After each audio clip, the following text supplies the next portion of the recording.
Hello there. Welcome to King's Academy.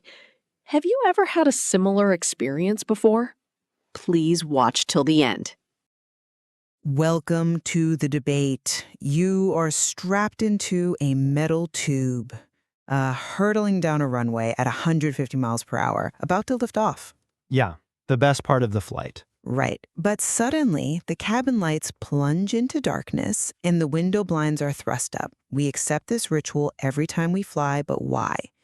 We both agree the standard safety protocol is vital, but, well, we disagree on the primary mechanism keeping you safe in that exact moment. We do. I argue the core value is physiological. It is about forcing human eye adaptation to prepare for a dark emergency. You contend the primary value is environmental. Exactly.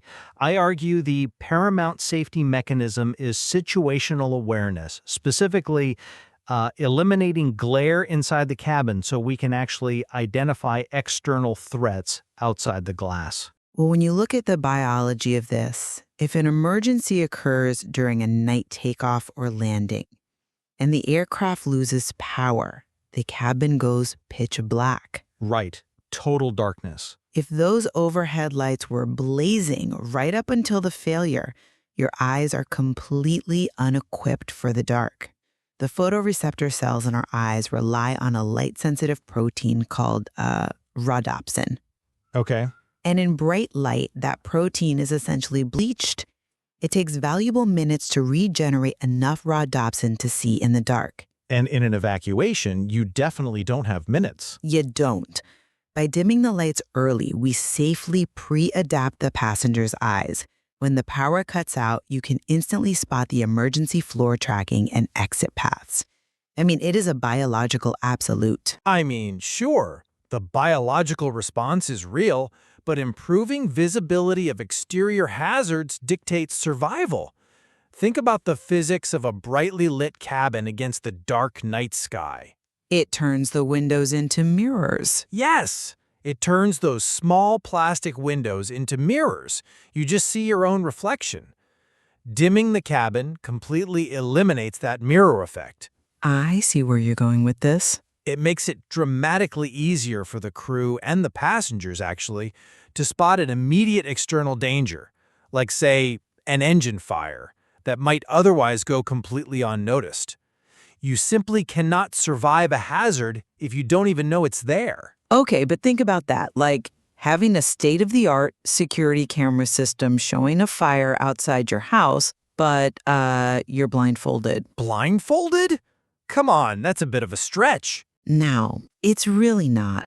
The external intelligence is completely useless if your own biological hardware, your vision, can't process the escape route inside. But you have to know what you're running from. If you are temporarily blinded by a sudden plunge into darkness because your rhodopsin hasn't regenerated, you can't navigate the cabin to get away from that fire anyway.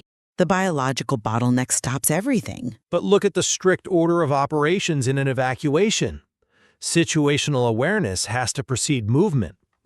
Before anyone even stands up, the crew needs to know which exits are actually safe to open. Well, sure, the crew does. Right. And if a flight attendant opens a door straight into a burning wing because cabin glare hid the flames, having perfect night vision inside the cabin won't save anyone.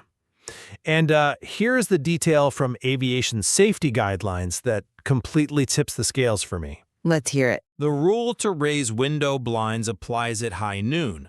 If this was primarily about night vision, why are flight attendants aggressively enforcing it at 1 p.m. in bright sunlight? Because the protocols are layered. But let's look at the specific focus of the cabin dimming protocol itself, which, only happens at night. Obviously, yes. During night operations, a sudden loss of power makes that physiological adjustment the deciding factor between life and death.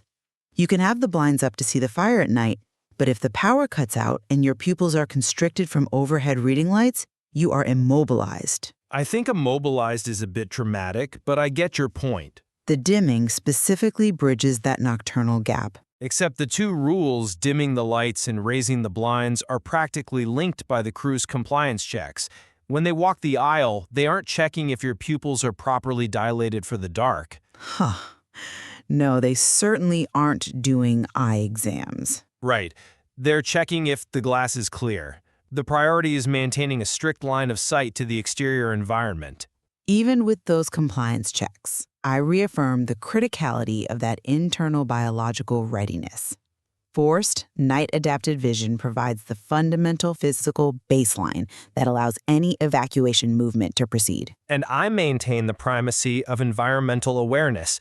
Spotting hazards by eliminating window glare is the essential first step. It is literally the only way a crew can direct a safe evacuation in the first place. Ultimately, I think we can agree these dual mechanisms work in tandem. They both mitigate the inherent unpredictable risks of takeoff and landing. Which aviation data confirms are the most critical phases of flight. Yeah. It's a fascinating, layered system, human perception and environmental awareness acting as the ultimate backup to the machine.